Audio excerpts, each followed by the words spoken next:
Good evening, everyone, and welcome to the Distancing Together panel.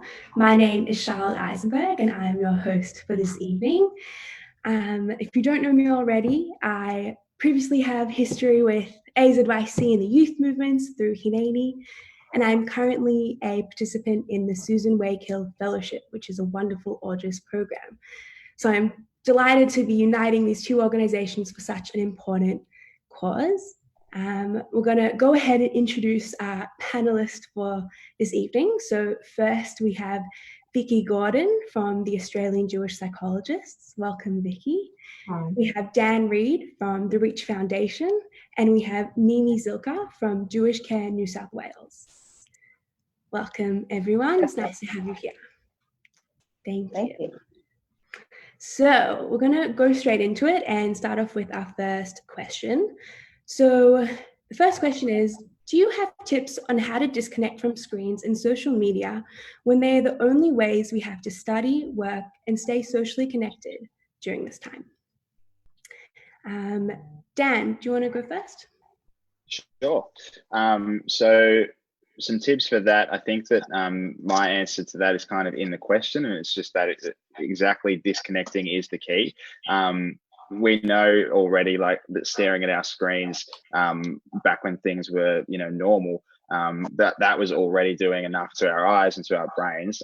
We were getting told to try and get off the screens as much as possible, and now obviously we're on them all the time. And so for me, it's just about really being aware of how much I am looking at a screen throughout the day, and sticking to a routine. So that's been the most important thing for me over the last few weeks, is really forming a solid routine of when I am going to do work and look at a screen, and when I'm going to do something else. That might be playing an instrument, might be going for a walk, might just be going sitting on my balcony. But yeah, just really prioritizing and setting time where I'm not going to be looking at a screen. I'm just going to be looking, at something different. Routine's definitely the key for me. Awesome, really good points. Mimi, do you want to go next? Yeah, I mean, pretty much what Dan was saying. I think disconnect is the word, and I think that young people, we all need to be disciplined.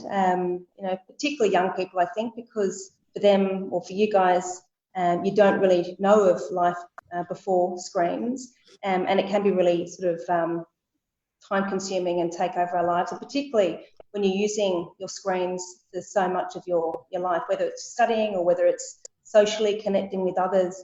I think one of the important things is just be mindful of how much you are on your screens, and be disciplined, and make a plan of when you are going to switch off, and try and stick to that plan. And as Dan was saying as well, it's really important to think about utilizing that sort of switch off time with things that make you feel good. So, whether it's, playing a musical instrument, or reading a book, or doing some sort of workout, with a friend, whether it's, even at the moment it's difficult to catch up with a friend, but one-on-one, walking with a friend. So I think it's just trying to find other ways that nourish your soul. You could use that word. Beautiful. Yeah, I love that. Vicki. Okay, so I'm going to take a little bit of a different tack. I think you're on screen. Thanks, John. I think now isn't the time that we should be too harsh about discipline on screen. That, for some people, being on a screen might be the only way they can connect with other people, especially if you're living alone.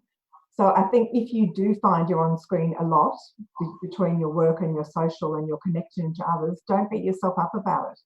I think we are so limited in what we can do. Yes, we can go for a walk, but today was freezing cold and raining, so you might be stuck inside all the time. And that is the only way you can connect. So I agree, be mindful about it. But on the other hand, if you're finding that you're spending much more time on the screen than you were pre-corona, don't beat yourself up about it. It just is what it is for the moment. And we'll have plenty of time when, life gets back to normal to be stricter with our screen time. Thank you. That was, yeah, really, really beautiful. Our next question is, how can young people make plans or have something to look forward to whilst acknowledging that we do not have clarity on when the situation will end or how long it will take to get back to normal, or whatever back to normal means? Would someone like to offer to go first? Yeah, I don't mind going first. I think we can make plans. We just have to make different plans. So we have to be creative and do things, you know, that we normally couldn't do. So a birthday party might involve, you know, a Zoom session with people, or people putting together clips or messages that you can send, you know, as a group. We can still walk, but as far as, I think, maybe taking a step back to normalise it, everyone's got uncertainty. It's not, you know, just one group. We're all faced with this uncertainty of when is life going to get back to normal. So, you know, that feeling of lack of control feeds into, well, we can't make any plans, and that can give rise to anxiety. So I think if we just say, okay, we just take it one step at a time. You know, we've got a birthday coming up on the weekend. How can we celebrate that birthday if we're all home together and we can't have any of our extended family or friends over? And think of ways that you could do it differently. Thank you. Mimi? Yeah, I think reiterating that point that, you know, the only certainty that we have at the moment is uncertainty. You know, nobody knows, you know, what the next 3 months, 6 months is going to look like, let alone the next week or 2 weeks. And so, yes, I think a lot of it is just around getting to that point where we just need to accept that this is how it is, and it is hard to make plans. And, you know, it must be difficult. It's difficult for young people. It's difficult for, you know, the older generation, and you know, for those that are also quite sort of socially isolated at the moment. So again, being creative, thinking about, you know, ways, you know, whether, I know young people are using House Party and Zoom and other forms of connecting, and that's okay, and it's great that we've got the technology to be able to do that. And yeah, I think it's just about being creative and not beating yourself up, and trying to get to a point where you feel comfortable and accepting the fact that it is uncertain, and it's okay to feel, you know, anxious. It's okay to have that sort of level of anxiety, because that's normal. Thank you. Yeah, definitely. Dan, do you have something to add to that?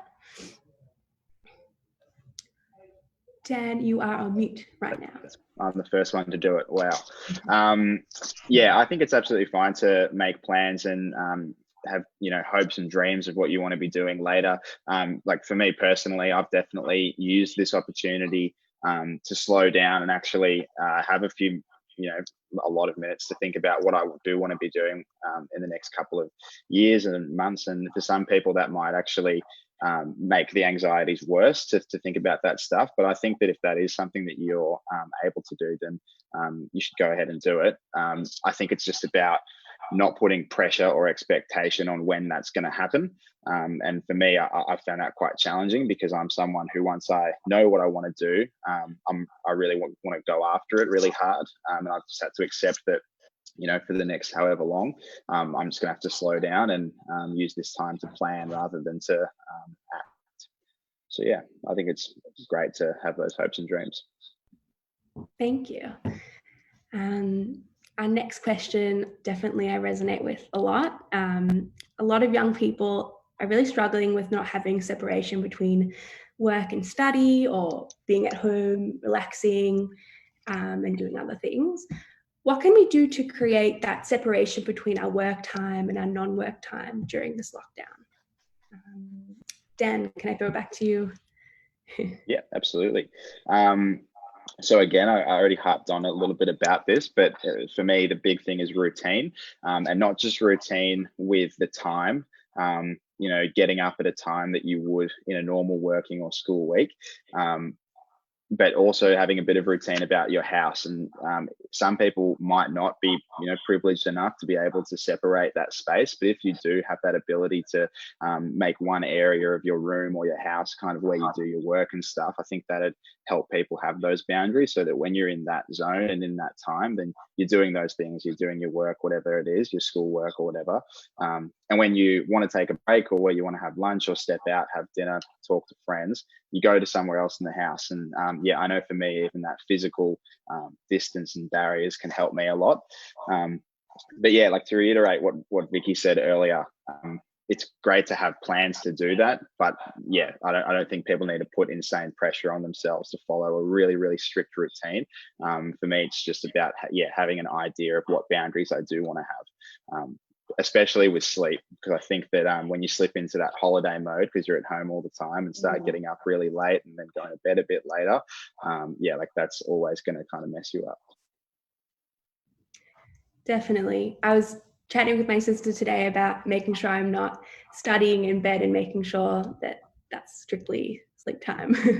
Yeah. Mimi or Vicki, who would like to go next? Yeah.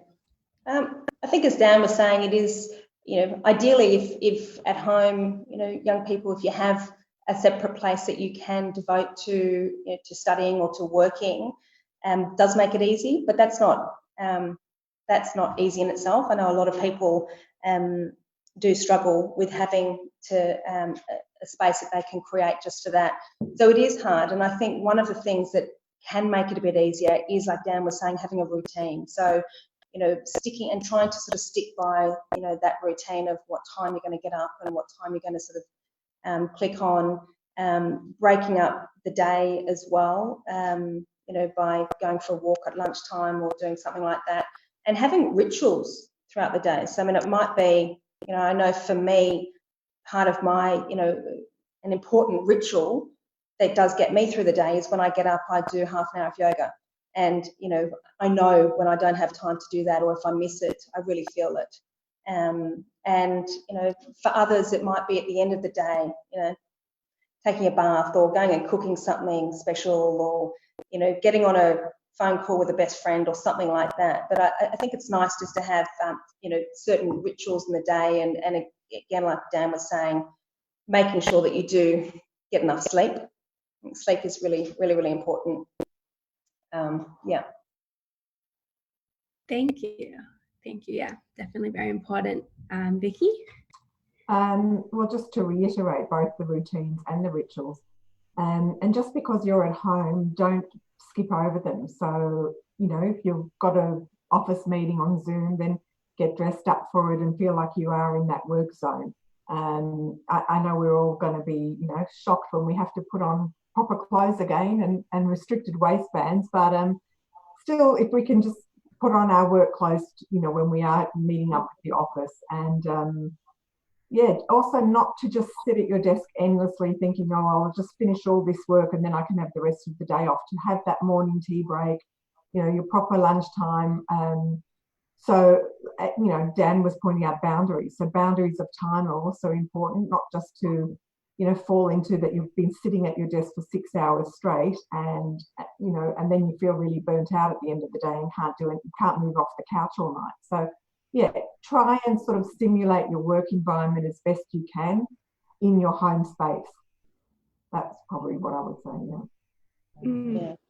I think as well, if you are a high school student and you're at school at the moment or doing your online learning, it is a real challenge. I know for the first week or two, for a lot of young students, there was a bit of a honeymoon and they were enjoying sort of studying from home, and then they sort of fell into the holidays, and now different kids have different views on learning, online learning. But for some, it can be really tough, because they don't have that connection, with their friends, etc. So one of the other points I was just going to make, though, is that this is a really great opportunity for us all to think about the things that we have always wanted to do and never got round to doing. Like, it's a really great opportunity to use this time to learn a new skill, or learn if you want to learn magic tricks, or being a better cook or being a better gardener or honing our skills and doing handstands or headstands. And I think for a lot of people it can be quite a difficult time, but it's also quite refreshing to know that we have this time to be able to do things that we have never had time to do in between those work and study times. Yeah, thank you. It's a really, really nice way, to look at it. Thank you. The next question is taking a different turn. How do you think we can change the conversation to start seeing mental health as something that is relevant to everyone and a long-term process? I'll pick up with that. I think this has been one of the silver linings of the coronavirus, because I think suddenly everyone's talking about mental health. How are you managing? How are you feeling? Are you, being stuck at home or being, restricted in certain ways? So I think actually this has generalized the conversation of mental health, that everyone is talking about it. So it's not just, and it's ironic, but some of my clients are actually finding this is just the way they normally function, with feelings of isolation, and that other people could perhaps empathize with them more now feeling in that situation. It's given a common language that they can discuss their own feelings with. So I think that's been a bit of a bonus, and I think it's become less stigma to talk about mental health. We're all talking about mental health, and I think that's a real positive to come out of this. Yeah. Wow, yeah. That's great to hear. Mimi, do you want to? Yeah, I mean, I think we're never shy to talk about our physical health, and that's really important. So our mental health is exactly the same, and as Vicki was saying, it is a silver lining in a way, because people are talking, and that's great. And I think what we really need to work towards is the idea that, well, there shouldn't be any stigma around mental health. It's a state of well-being. It's on a spectrum, and we all go through days where, for different reasons, we feel great, and other days where we feel flat. Sometimes we can pinpoint what it is, and other times we can't. And that's okay. I think particularly at the moment, all of us are probably feeling a little bit stretched at different times, and that's okay. I think it's just a matter of, if you are feeling like you are in a rut, and you are sort of feeling that, it's stopping you for whatever is happening, your anxiety or the way that you're thinking or feeling is stopping you from doing the things that you enjoy or the things that you need to do, then it is important, for all of us to know that we should, and that we do have people that we can talk to about that. Thank you. And Dan, did you want to add to that? Yeah, absolutely. So the question, says how do we change this? How do we change it and make it more able to talk about it? And I completely agree that I think that shift has been happening, not only during coronavirus, but I think over the last few years, there's more mental health organisations, there's more people in the media, athletes, celebrities talking about their own mental health, which I think all contributes to people feeling more okay to talk about it and having it be normalised.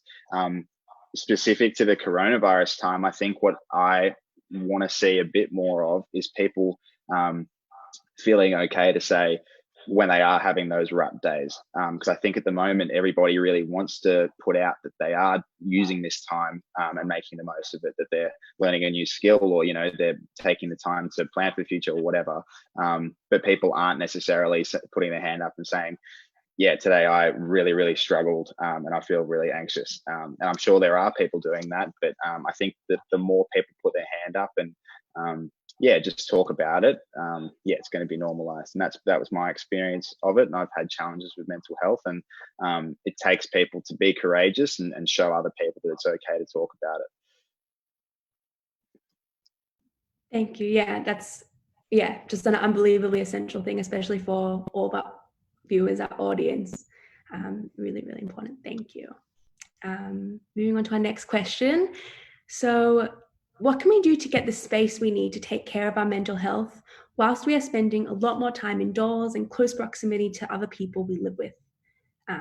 what can we do to combat that? Dan, did you want to take on this one first? It kind of relates to what I was just going on about before, but I think the key to that is just about being really kind to yourself. Something that we talk about at Reach a fair bit is like being a friend to yourself and treating yourself how you would treat one of your best friends. And you know, we give a lot of space to our best friends and we're really understanding of how they feel, but when it comes to ourselves, we can often be really hard on ourselves and expect that we're going to be doing really great.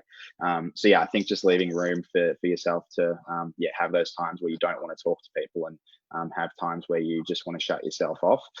The only thing I would add to that would just be to try to openly communicate how you are feeling with the people you live with, if you live with people.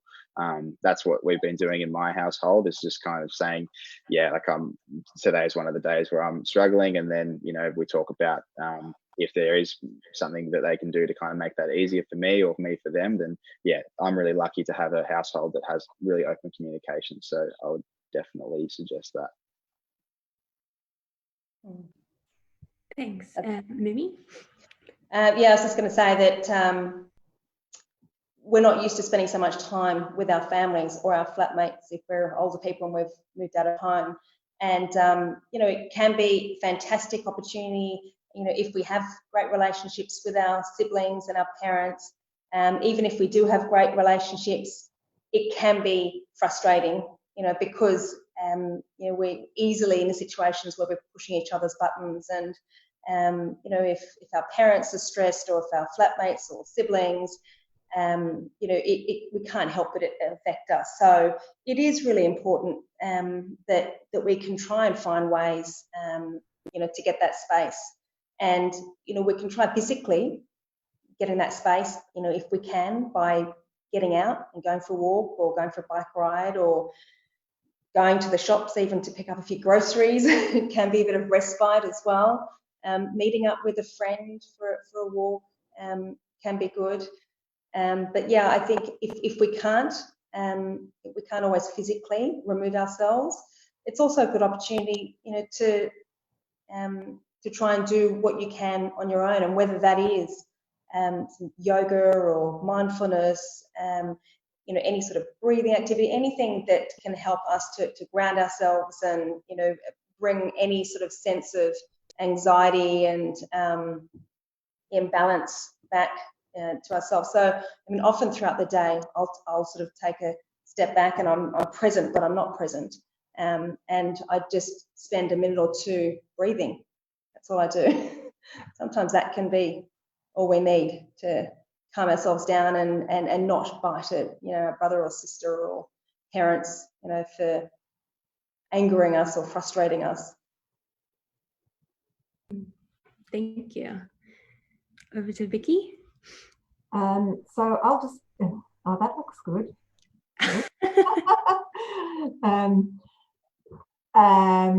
Yeah, picking up on what Dan said about self-care, I think the opportunity to take some time out is important when we're all in this shared space together, and depending on, you know, the size of the place you're living in, it could be quite cramped, and you could be, you know, all sharing a small kitchen or a small family room. So if, as Mimi said, you can't get out or you can't go for that walk or do something, maybe put in your earphones and listen to some music and just have some time out that way.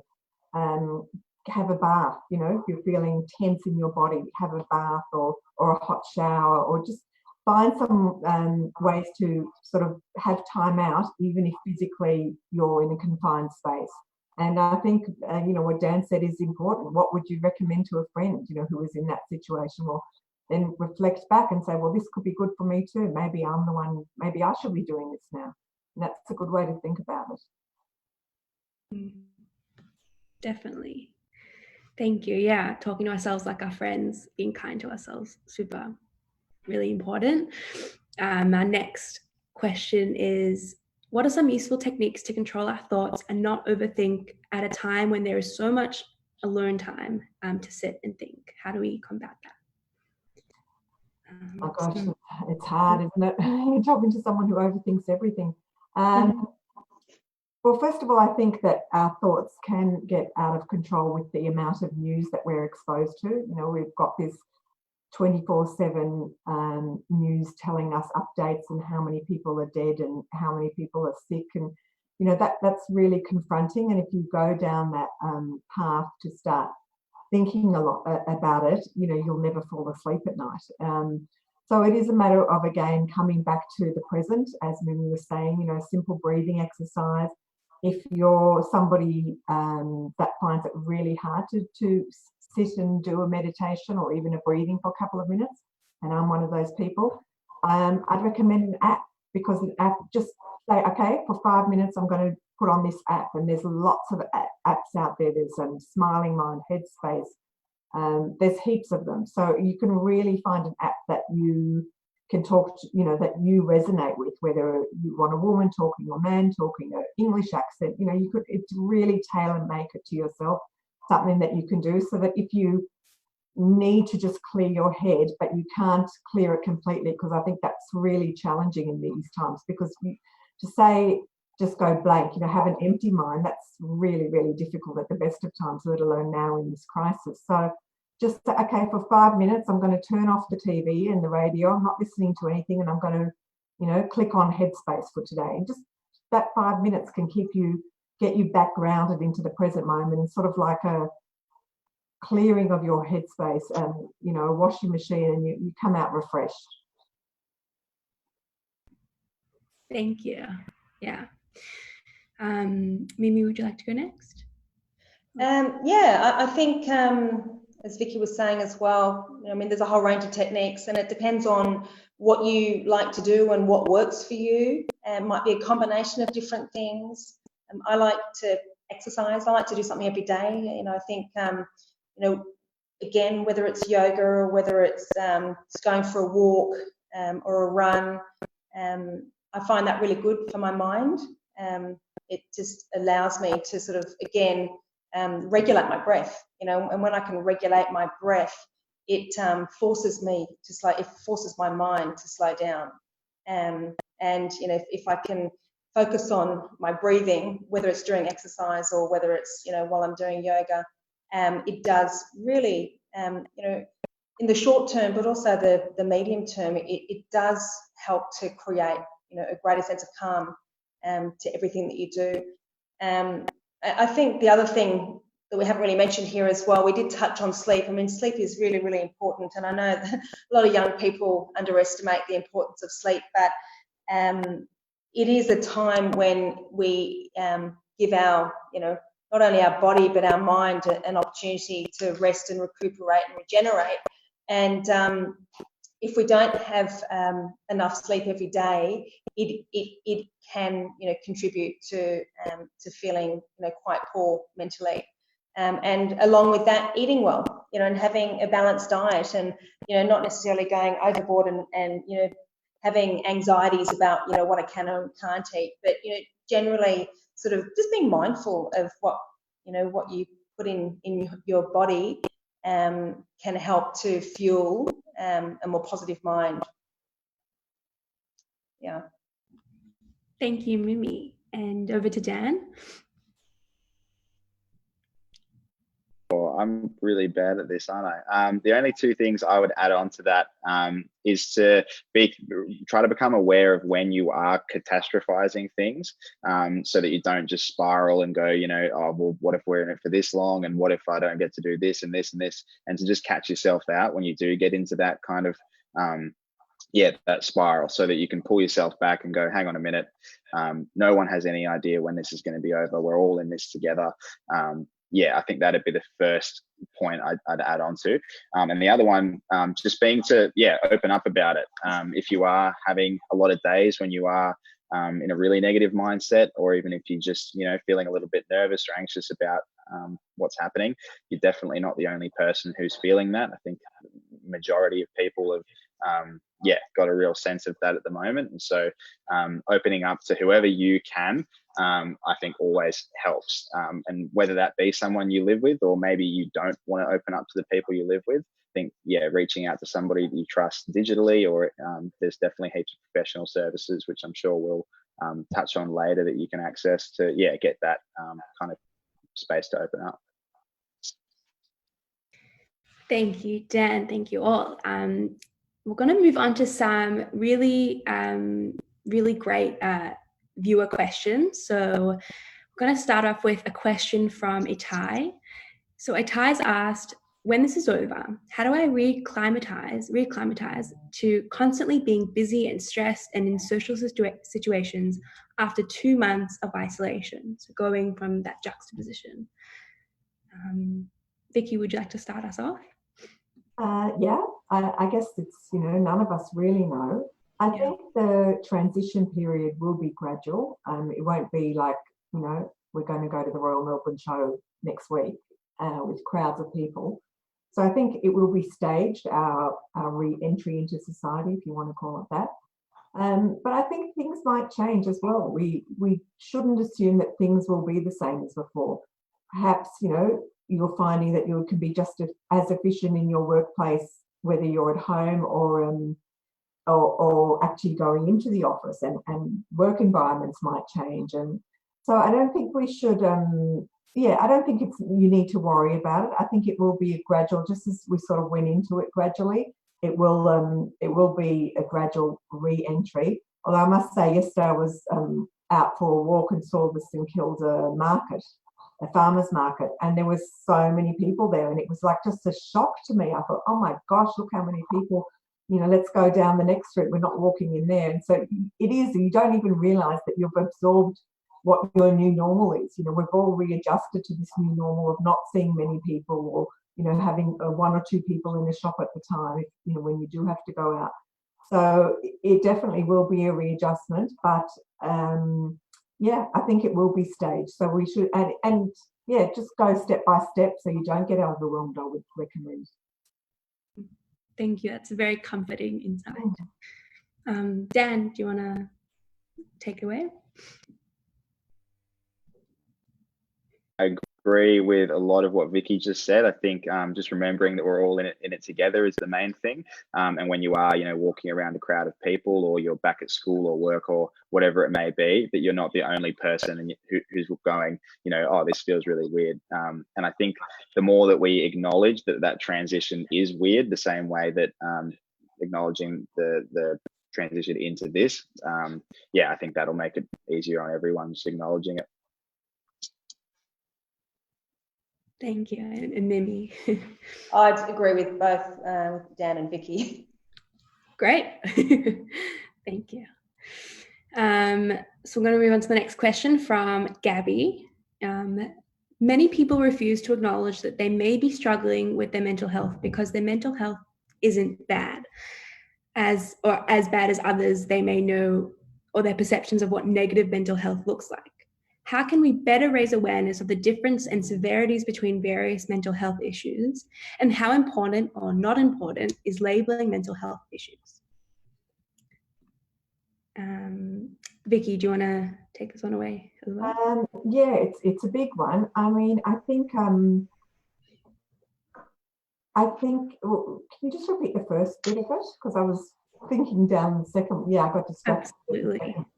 Many people refuse to acknowledge that they may, I remember now. Okay, what I was going to say was there's no hierarchy in these things. It's not, mental health is really your subjective experience. So if I'm feeling depressed, it doesn't matter if the person in the next house is, even more depressed than me. So I think, just forget about that just because I'm bad, someone could be worse. It's not useful thinking. And I think Dan touched upon, some of the resources like Beyond Blue, and I was at a suicide prevention webinar the other day. Beyond Blue, the Black Dog Institute, Lifeline. You do not have to be suicidal to pick up the phone and ring these places. It's not like you have to be rock bottom and say, I'm scared that I'm going to kill myself. That's not it. Even if you're just feeling like I'm not sure how to get through my morning, I've got this work mounting up and I can't motivate myself, you can pick up the phone and someone at the other end will just help talk you through it and breathe with you. And, so don't feel like you have to be really, really bad to use these services, or you have to be, really, really bad to say, well, I actually am struggling with a mental health issue, because I don't think that is helpful or constructive. And I think that, yeah, we just got to just experience or speak about our experience as it is. Thank you. Over to Mimi.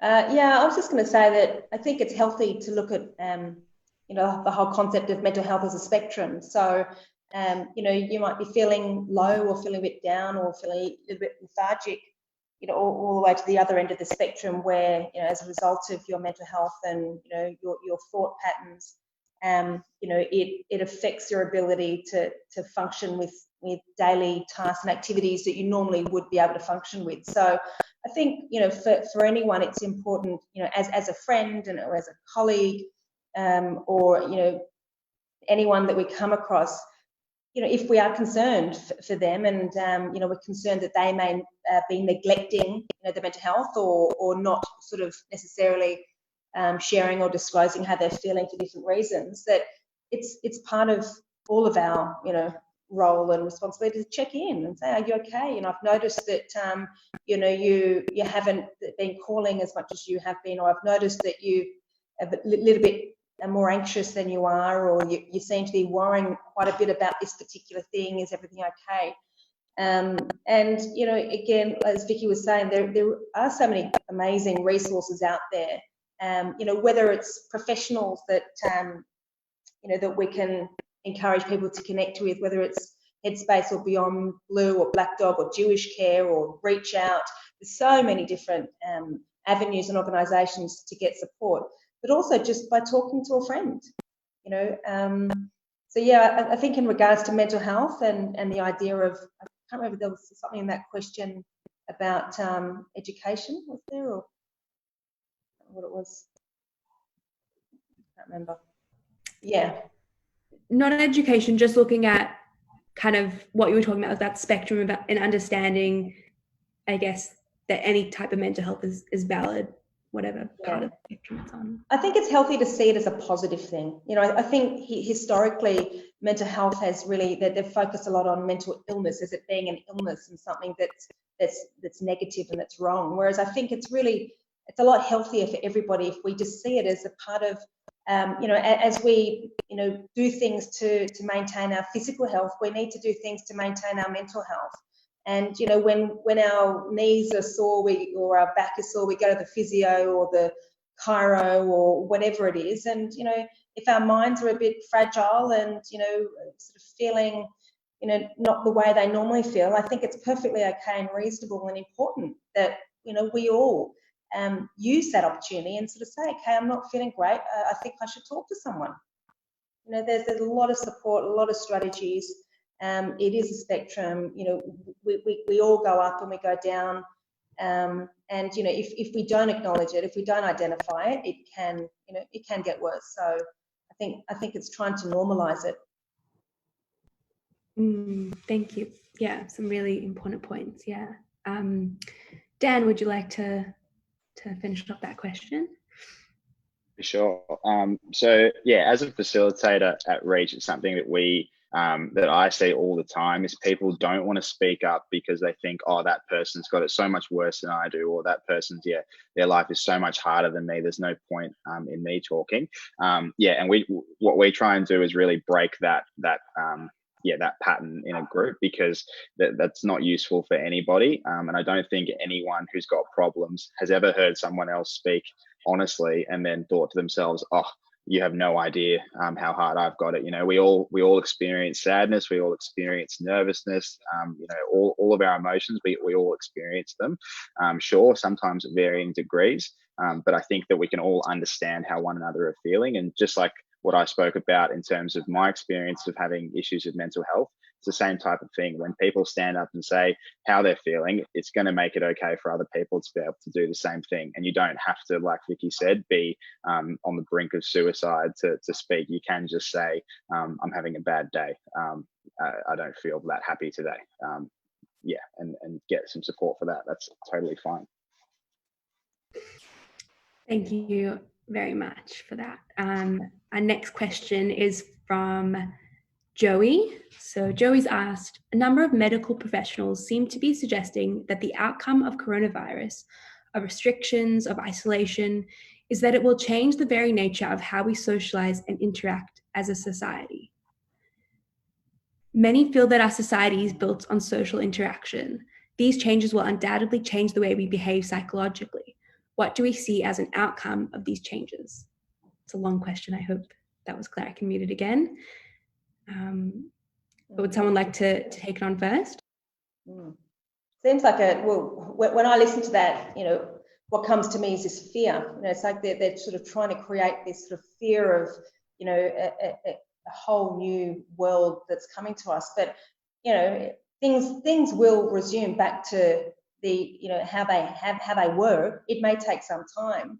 But I mean, even the restrictions that have been lifted over the weekend, where you can, two adults can visit, two other adults, and we don't know how long it will be until, and it may not be that long until it may be restricted to 6 adults, and can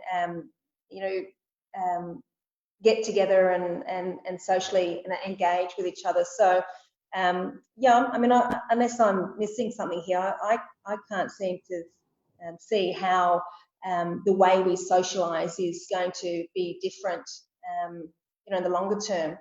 That just sort of causes me a lot of anxiety listening to that statements from those medical professionals, and I don't think it's very helpful.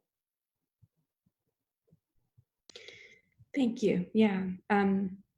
Vicki, would you like to take it on? Yeah, well, I think it is an unknown, and possibly the fear is because we don't know. But I think eventually, I agree with Mimi, we will get back to normal. It's just a matter of how long that will take. And in Melbourne, we still aren't allowed to visit anyone else. We're still on the strict lockdown. But I think it will be a graduated, incremental reintegration into how things work. So yes, it might take a long time, but I think eventually we will socialise as we were before. We'll be able to go to restaurants and theatres and things like that. But the unknown is, how will that happen? How will we re-emerge, and how long will it take? And yeah, we certainly don't have the answers. Thank you. And over to Dan. Yeah, I think that when you look back at like the last 100 years, really big key events impact generations massively and change the way that we do things. And I don't think that this is very different from any of those things. I think that this will definitely have an impact, not only on the generations that are alive right now, but on the ones that are to come. And personally, I'm actually really excited to see what comes out of this, because I think that we gain something whenever we go through problems. And it's the same for us as a society, that as a society, we're going to go through this, but we're going to come out the other side and we're going to have learned a whole lot from it. And I think we're already starting to see a few of those things that, like Vicki said at the start of this session, that now talks about mental health are becoming really, really, really common. That's already something that's starting to shift, and I doubt that'll be the only thing that changes. So I think that lots of positive will come out of this whole experience, as well as negatives. But I don't think that people should be scared about how much it will impact social interaction. I think that we'll just come out a lot more knowledgeable, and even a little bit more resilient, as a society. Thank you, guys. Those are some really honest and helpful and optimistic answers for such a difficult question. So our next question is from Noah. And Noah's asked, it's such a trend, and we've touched on this a little bit earlier. She said, they've said, it's such a trend to pick up on a new hobby during lockdown and become an expert at something new and cool. How do I deal with the pressure of having to be productive when I'm already struggling just to keep up with the basics? Dan, do you want to start up with this one? For sure, yeah. That's exactly the kind of feelings that I referred to earlier, that when you look at your Instagram or you look at TikTok or whatever, you just see people learning all this new stuff and doing all this stuff, and that's all that they're broadcasting. But what you're not seeing is those people on their down days. They're only showing you that best version of themselves, which is great for entertainment, but it's not that great for reality. And for the person who asked that question, I would say just don't feel bad about feeling like that at all. There is no pressure to come out of the next couple of months with all this acquired knowledge and all these new skills. we're all going to go through this really differently. And the more that people show that side of it, I think the easier it will be for other people to feel like that's okay. Yeah, I actually have noticed, Dan, that there is more on Instagram of, yes, showing the terrific days, but also people saying, actually, today is not great. And Magda Zabansky put something up a couple of weeks ago of she was doing a dance in her role as Shazza from Kath and Kim, and she was dancing away with healthcare workers from the Alfred, and it was really, really funny. She was great. And then a few days later, she put up a post saying, okay, today I'm having a shit day and don't think it's all about dancing. And I think I am noticing a lot more people posting things like that. So it's that openness to be honest and say, I'm not being productive. I'm just, it's 4 o'clock and I've done nothing today. And I think it resonates with a lot of people. And when you do see those things out there, people feel validated and it resonates with them. So I think going back to that self-care, don't be hard on yourself. We've all had those days and we'll all probably have more of those days, but it is what it is. And we just, go up and down as we do in all lives. And don't beat yourself up. You don't have to come out of this learning another language. There's no, we haven't been prescribed. We have to come out smarter and better. Just get through it, whichever way you can, and don't be hard on yourself. And Mimi, would you like to add anything? I think similar to what Dan was saying, it's very easy to compare ourselves to other people, and social media, is a wonderful tool that enables us to look at other people's lives and how amazing they are, and all of the different things that they get to do and the people that they see. And most often they're not. It sort of ends up being quite a miserable experience for the person on the other end, because they can see that this is even pre-COVID. They get to see the amazing fun lives that everyone else seems to be having, and I'm not. But as Dan was saying, that it's research shows that that's not a good indication of what people's lives are. That they often put that up there as a way of trying to sort of boost themselves, and so it's just not helpful to try and compare yourselves to others. And don't beat yourself up at all. It's an opportunity if you want to learn new things or to take up new hobbies and interests, but it is also an unprecedented time, and it is completely overwhelming. And if you're finding your situation just a struggle with just getting through the day and your workload with high school, with your schoolwork, or with uni, or with your relationships with your family, get it. I mean, it's tough, and there are no answers. And I think it's just important, try not to beat yourself up about it, and find, have a bit of self-love. Thank you. Yeah. I'm going to move on to our next question. We've got some wonderful, they keep coming in. From Shira. She's asked, what's another suggestion aside from exercising or shopping that I can do outside for my mental health? Would anyone like to grab the first go? Yeah, sure. I think that one is a little bit tricky depending on your location at the moment, because I know for myself in Melbourne, you actually shouldn't be outside unless you are doing one of those two things. And so I don't want to suggest something and then have someone get angry they got a $1,600 fine and say, oh, well, Dan told me to do it. But when those restrictions do get eased, and if you are maybe in a different location that has easier things, I would suggest writing. Writing, something I've always found is really, really good for my mental health. And if you're doing that outside, all the better. Drawing, yoga, going and sitting and looking at looking at nature, whatever, if that's your thing. But yeah, just trying new things and not being afraid to give something a go. Thanks. Sorry, thank you. Over to Vicki. Well, not much more I'll add to that, because we are still under quite strong restrictions here in Melbourne, at least. So even going for a leisure drive, we're not supposed to be doing that. So but just getting outdoors and listening to some music, you know, can be really simple, just to feel like you're just getting out of your workspace and stepping outside and lose yourself in music, or whatever it is that you find can soothe you, or, you know, replenish your energy. Yeah, whether it's, you know, if you don't want to exercise per se, or that's not your thing, that's fine. Just, you know, take a book, not in the park, you can get fined for that, but take a book in, you know, just in your garden if you've got somewhere to, or on your balcony, like Dan said, and just lose yourself in that. Thank you. And maybe you're in New South Wales, so you might have different advice for these various. Well, I think at this stage it's quite similar. You can be outdoors if you're exercising and if you're shopping. Yeah, look, it is difficult. It's meant to be for essential shopping, but I mean, I was just at the shops yesterday, and there were a lot of people just walking around. You know, I think just wanting and needing that change of scenery, not necessarily doing any essential shopping.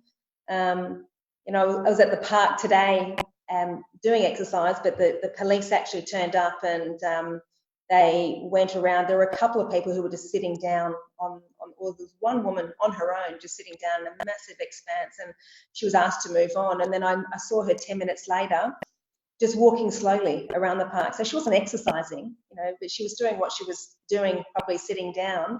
She had her headphones in. She might have been listening to a podcast, or listening to some music, or listening to the radio. Yeah, I mean, it's a tricky one.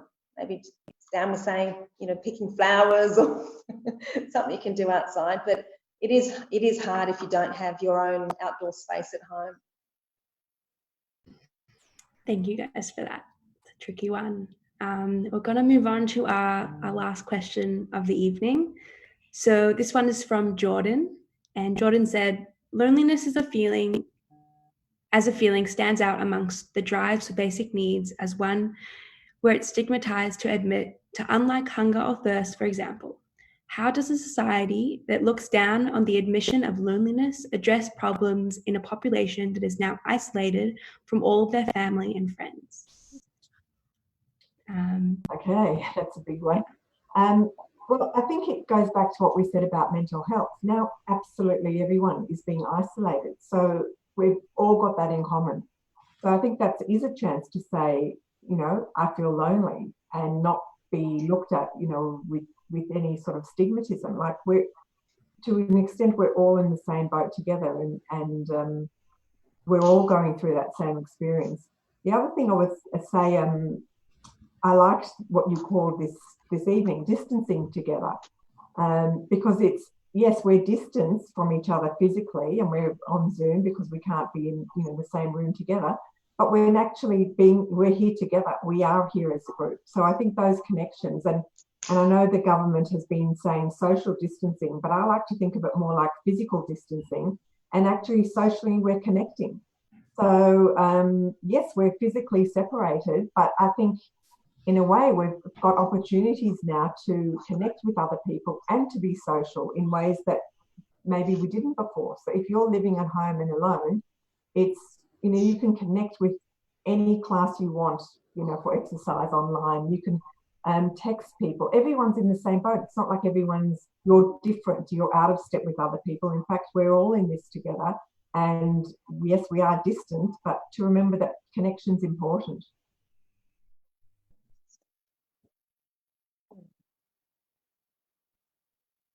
We've lost you. Yeah, so you're on mute. I'm sorry, guys, for that. Dan, would you like to take the question next? Yep, for sure. I don't think there's too much to add in terms of what, like society is going to be able to do about it. The same as we've been saying the whole time. People standing up and talking about it is definitely a big thing.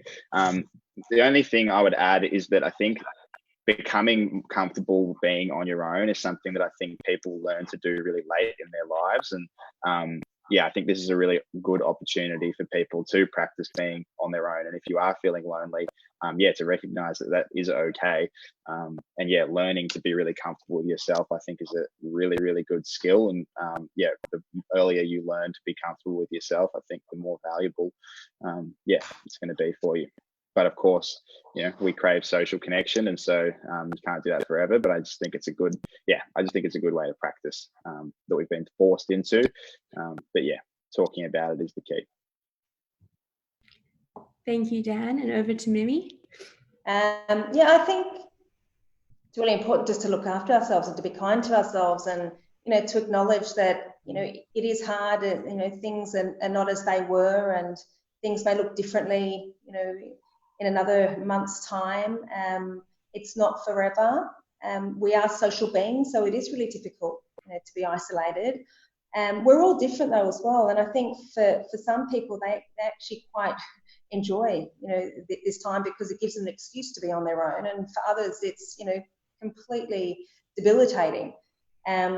And so I think it's trying to find ways that you can connect with other people, and you know, whether it's just via Zoom or the house parties, or you know, face to face with those in our house, etc. You know, for those that are living on their own, I think it's particularly difficult, and maybe for those that find sort of social interactions quite daunting in the best of times, can also be a challenge. So, you know, maybe there's a whole range of different online forums, you know, where you can connect with other people and you know, and have virtual chats, and use that as a platform for connecting. Can I just pick up on that? That exactly what Mimi said. That forums such as a Beyond Blue, they've got people discussing things like that. So, and it's so easy to just get online and, you know, type in I'm feeling lonely, and a chat will come up about that.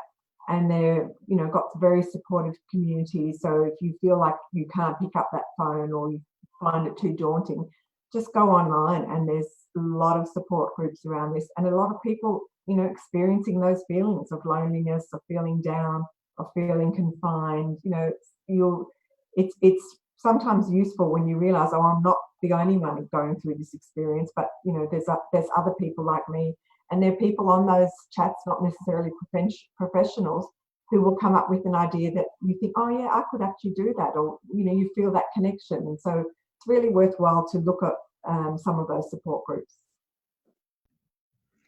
Thank you. And on that note, some resources that are available: Headspace, Beyond Blue, JewishCare, and Lifeline, as well as Q&Aujs and the AZYC. So look at those resources, contact those organisations if you feel like you want to seek some support. And I'd like to thank all of our panelists this evening, Vicki, Dan, and Mimi. This has been incredibly insightful, helpful. I've definitely gotten a lot out of this, and I know so many other viewers. We've had a lot of viewers tonight, and that's been wonderful. Thank you so much. Q&Aujs and AZYC are doing some other activities throughout this week, so make sure you check out the social media and online for those activities. And thank you so much. Thank you. Thanks for having us. Thank you. Good luck getting through it all, guys.